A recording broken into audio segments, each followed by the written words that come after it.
Good day, everyone. Our discussion for today is all about business ethics and social responsibility.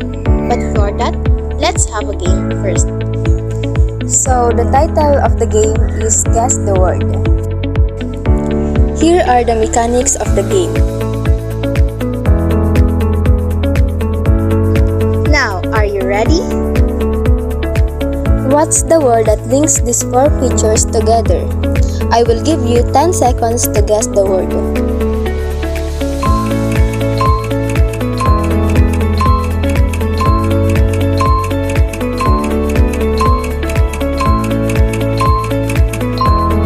The answer is... What's the word that links these four pictures together? I will give you 10 seconds to guess the word.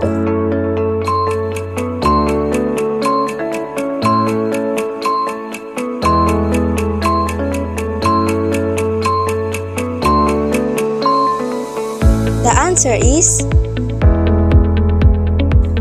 What's the word that links these four pictures together? I will give you 10 seconds to guess the word.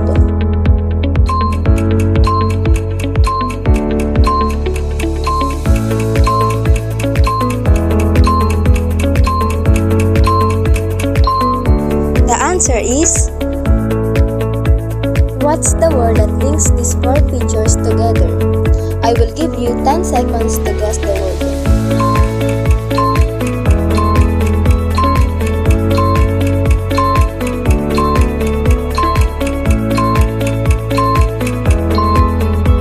The answer is... What's the word that links these four pictures together? I will give you 10 seconds to guess the word.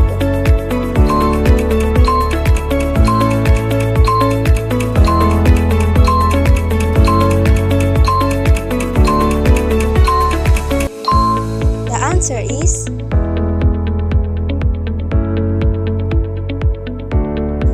Thank you for playing.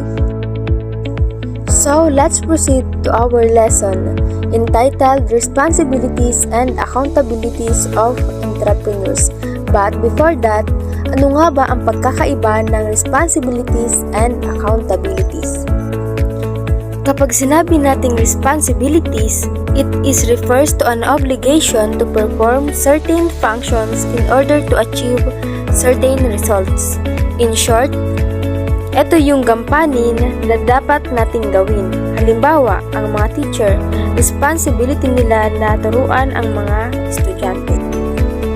However, accountabilities is an assurance that an individual or organization is evaluated on its performance or behavior related to something for which it is responsible. Being accountable means a person is liable to face the consequence once a task is not done. For that reason, you are accountable to face the results of your action. For example, if the printer is not working, call the mechanic to repair it instead of complaining that it's not working. This demonstrates leadership and shows that you hold yourself accountable. When you see problems, try finding solution instead of complaining. Let's proceed to our discussion for today. Responsibilities and accountabilities of entrepreneurs to the employee. First of that is the employee. So, bakit nga ba sinabi natin na ang employees are the true assets of an organization? It means that the success of a business largely depends on the quality of its employees. Sa tingin mo ba, magiging successful ang isang negosyo kung wala itong mga manggagawa? Just like how physical assets like machinery, buildings, and cash contribute to the productivity of a company, employees with their skills, knowledge, and abilities also significantly contribute to its growth and success. Kaya nga bilang kapalit, sa kasipagan ng mga employees, entrepreneurs have the responsibilities and accountabilities to their employees. First, pay wages, salaries, and taxes. Pay wages, salaries, and taxes is one of the most significant responsibility of the company.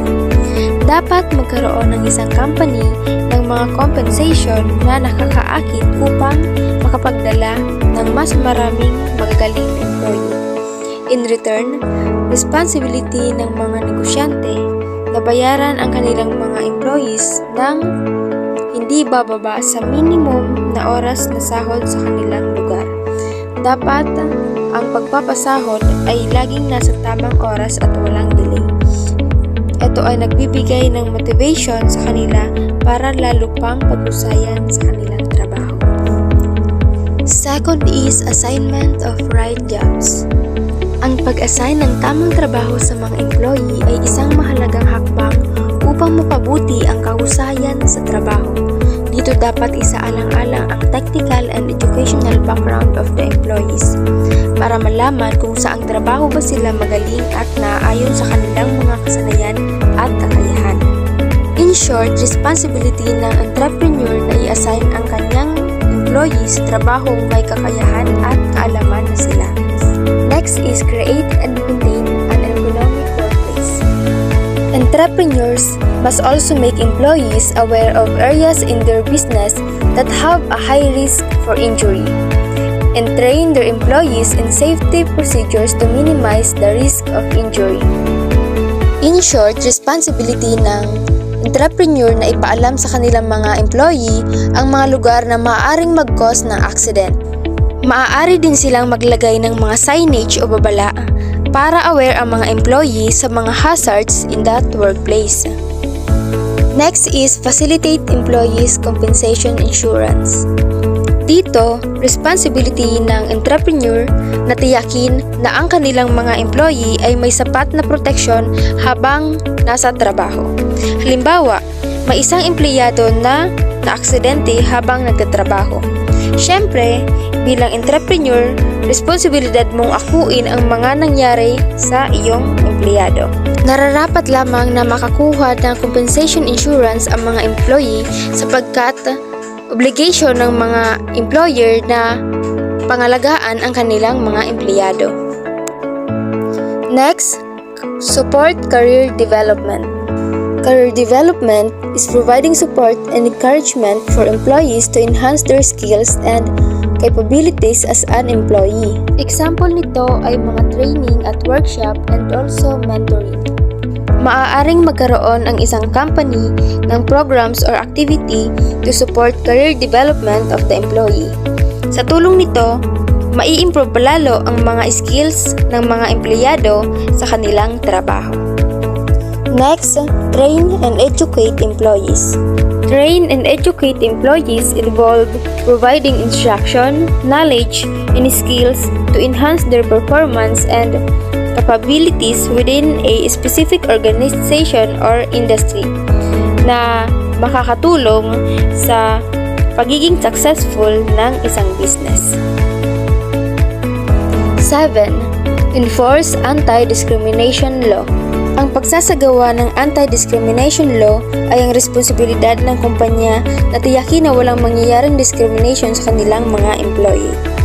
Hindi dapat maapektuhan, tanggalin o hindi bigyan ng trabaho ang isang employee dahil lamang iba ang kanyang katayuan o kaanyuan.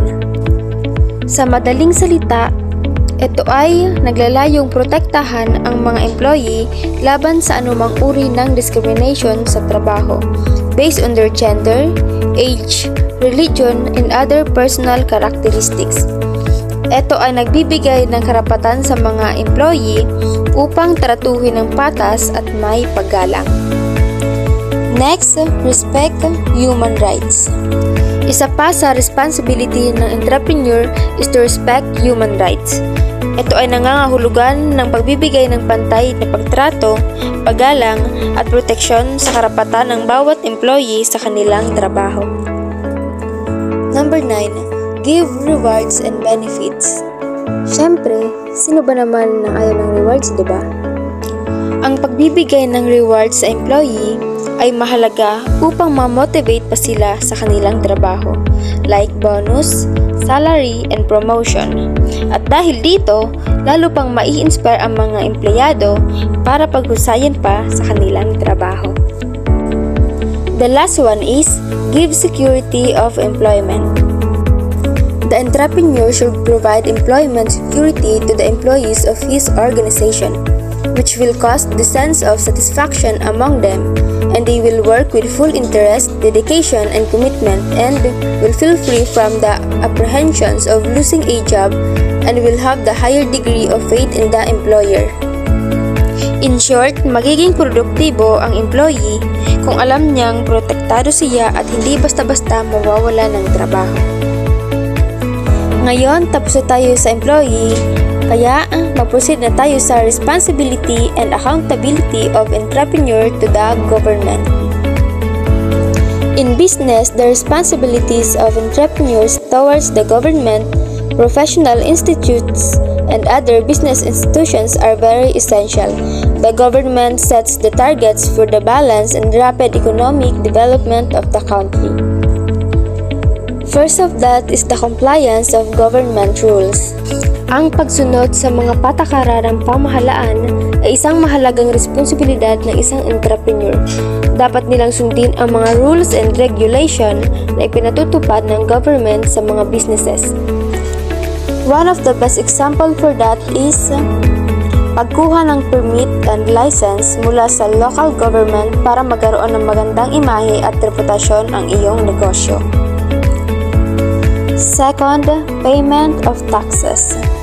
Ang pagbabayad ng mga taxes ay isang mahalagang responsibilidad ng mga negosyante sa government, tulad ng income taxes, sales tax, excise tax, tariff duties, and wealth tax.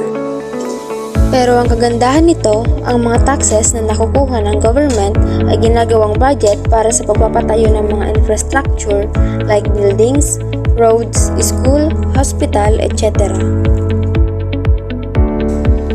Next, not to correct the government machinery.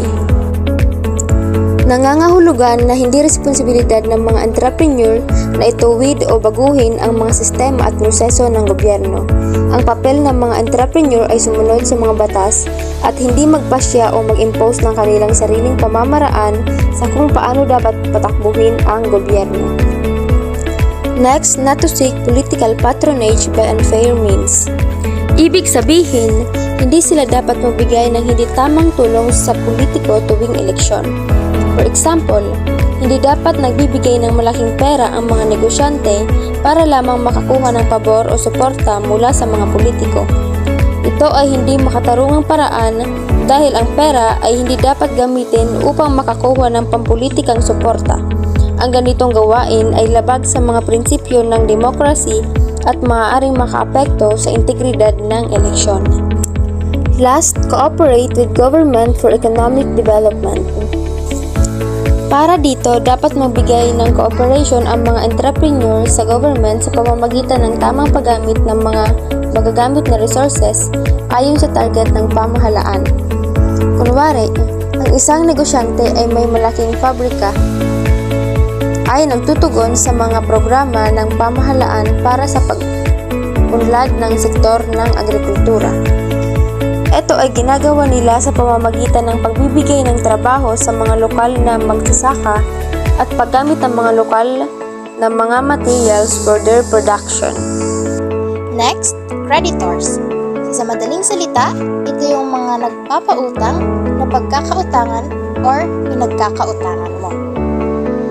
Here are the accountabilities and responsibilities of entrepreneurs toward creditors. First, obtain loans on reasonable condition.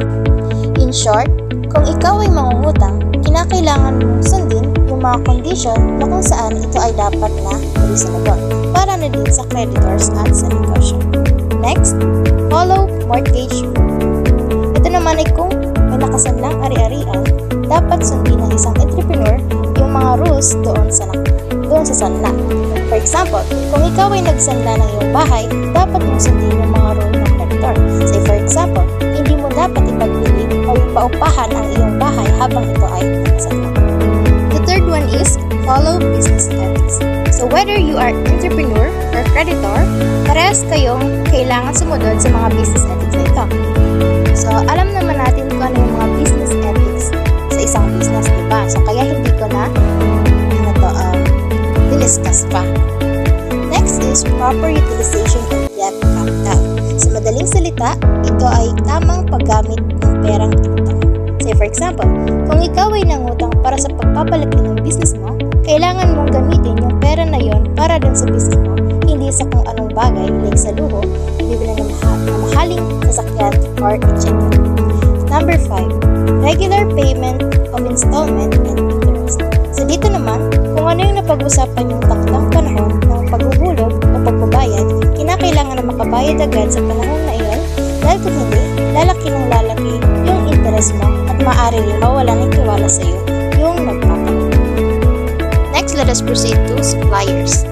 The service of the suppliers are also important for any business because they supply raw materials, machinery, labor, and other materials. Without them, the smooth operation of the business is quite difficult.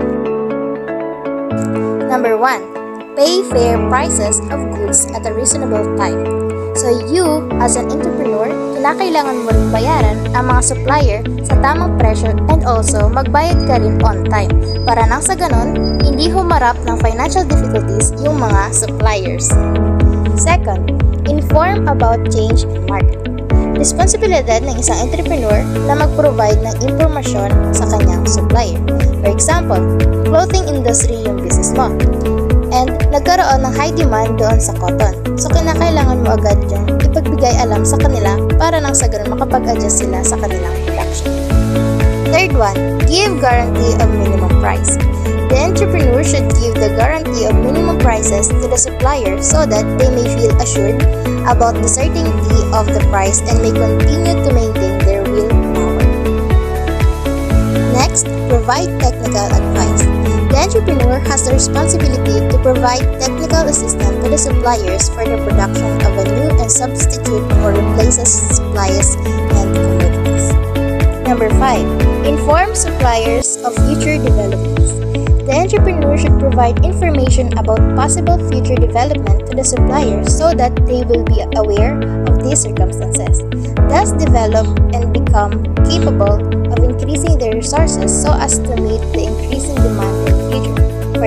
For example, isa kang negosyante at nagpaplano kang palakihin ang negosyo mo sa future. So dapat i-inform mo yung mga supplier mo para nang sa ganon mapaghanda sila at makapagdagdag ng resources. Lastly, promote healthy competition. The entrepreneur should not encourage unhealthily and hostile competition among the suppliers. For the sake of obtaining goods from them at the minimum price, only healthy competition should be encouraged. Besides, encouragement should be provided to individual suppliers and institutional suppliers. So, tapos na nating i-discuss ang responsibilities and accountabilities of entrepreneurs to the employees, government, creditors, and suppliers. So today, let us proceed to the consumers, general public, and other stakeholders. First, responsibilities and accountabilities to the consumers. So in our previous discussion is na-discuss na natin yung consumers. Ang tatandaan lang natin kapag sinabi natin consumers, siya yung bumibili and also gumagamit ng product. Number 1. Ensure quality of product and service. So, isa sa pinaka-responsibility mo bilang entrepreneur sa consumer is to provide high-quality product para masabi nila na sulit yung gastos nila sa product mo. Pangalawa, ensures consumer health and safety. Example, nagbebenta ka ng product na skincare. So, sa simpleng paglagay mo doon ng mga warning or precaution, isa na rin yung way mo sa pag-iingat sa mga consumer. Next, provide free training. So, particularly, yung nangyayari ito if yung business mo ay nagbebenta ng gadget, computer, etc. So, before bilhin ng isang customer yung gadget, ito-test muna nila ito. Yun yung provide free training. Number 4, be fair with prices. So, as a good entrepreneur, kinakailangan na maging patas ka in terms of pricing. Hindi yung sobrang taas na ng presyo mo para masabing kumikita yung business mo. Kinakailangan pa rin maging patas nang sa ganun, yung mga customer mo na yan is maging permanent customer mo na. Number 5, be honest in advertising and marketing. So, dito naman, be honest in terms of advertising. Kasi yung customer gusto nilang malaman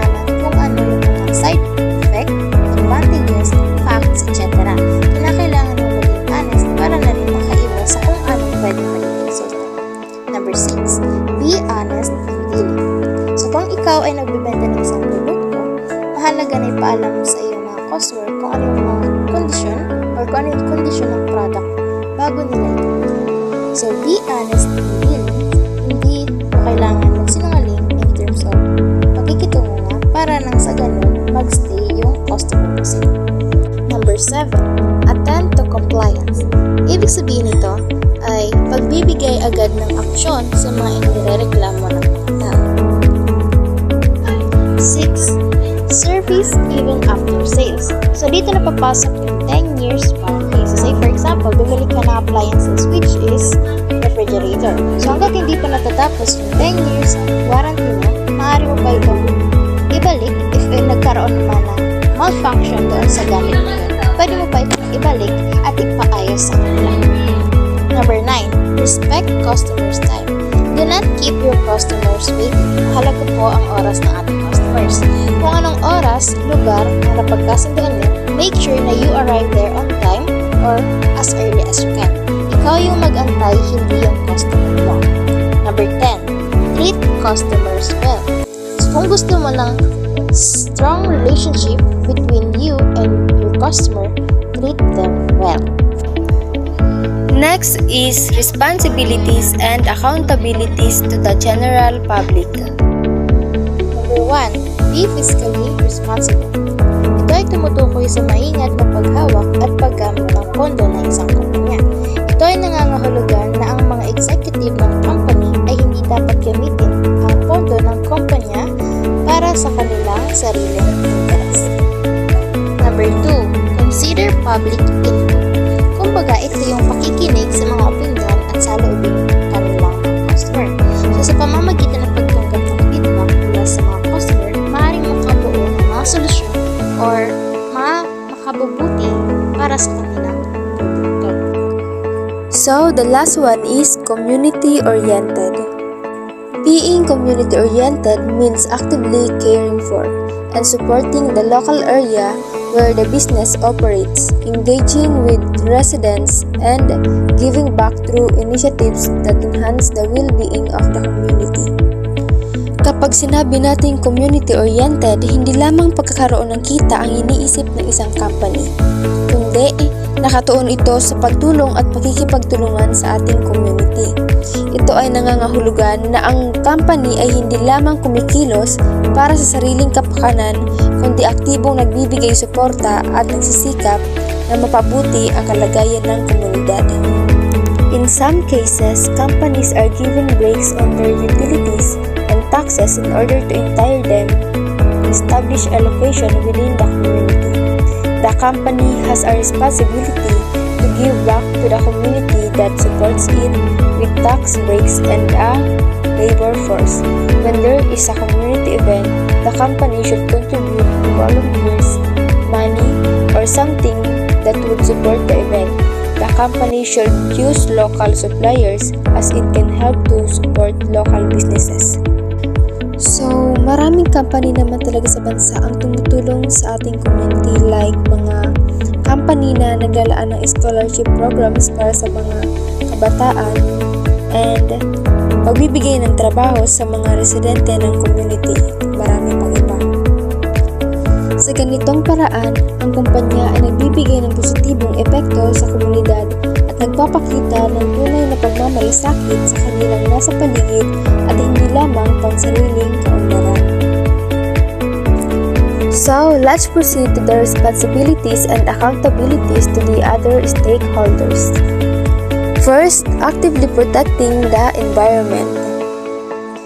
Ito ay kinapapalooban ng pagsunod sa mga rules and regulations sa kalikasan upang mapanatili ang kaligtasan at kalinisan ng kapaligiran. The first one, comply with environmental legislation. This is the laws and regulations that are implemented to protect and preserve the environment, including measures to control pollution and promote sustainable practices. Comply with the Clean Air Act of 1999. Ipinatupad ito upang mapanatili ang kalidad ng hangin sa bansa at protektahan ang kapaligiran sa air pollution. Next, store waste safely and securely. Make sure it is treated appropriately. Ensure it is collected. Third, manage your business waste for recycling by segregating it prior to collection. Second, dispose waste properly. Sa madaling salita, itapon ang iyong mga basura sa tamang lalagyan. Kagaya ng paghihiwalay ng mga nabubulok at hindi nabubulok na basura.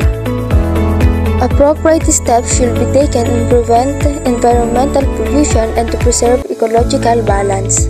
Third, recycle. Businesses are required to separate the following forms of commercial waste for recycling like paper, card, plastic, metals, and glass. Fourth, conserve and protect biodiversity.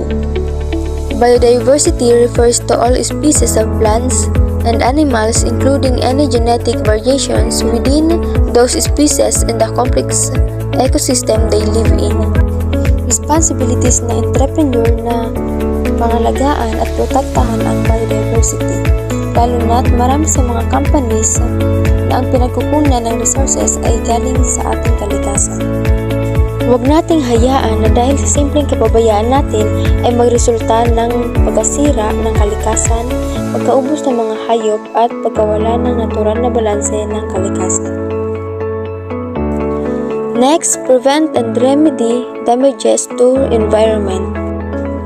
Every year, there are thousands of cases of damage to environment covering. First, damage to species and habitat. For example, pagpuputol ng mga puno kung kaya nawawala na ng tirahan ang mga species. Kagaya ng pagkasira ng tirahan ng mga endemikong hayop tulad ng tarsier sa Bohol dahil sa pagkawasak ng kanilang natural na habitat. Next, damage to water. May mga company na madalas tinatapon ang kanilang mga basura sa ilog kung kaya nagiging sanhi ng pagkamatay ng mga isda. Third, risk to human health from contamination of land.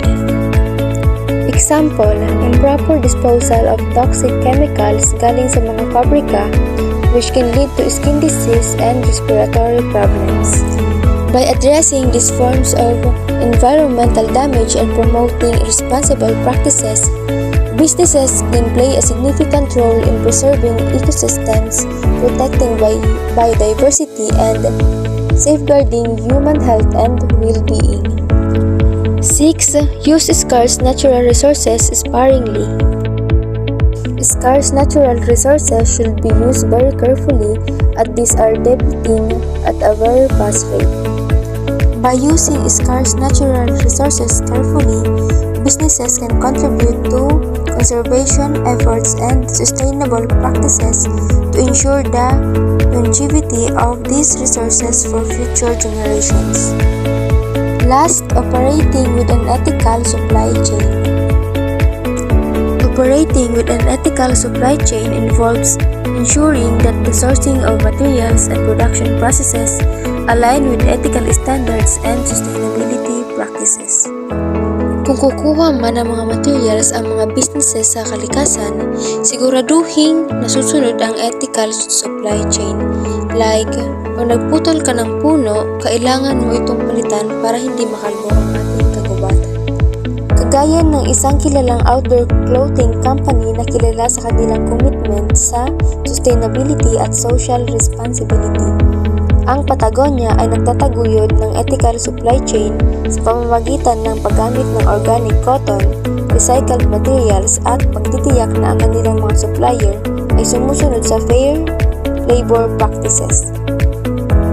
By operating with an ethical supply chain, businesses can promote transparency, social responsibility, and environmental stewardship throughout their operations. So, dito nagtatapos ang ating discussion for today. Sana ay may natutuhan kayo sa ating lesson. Goodbye!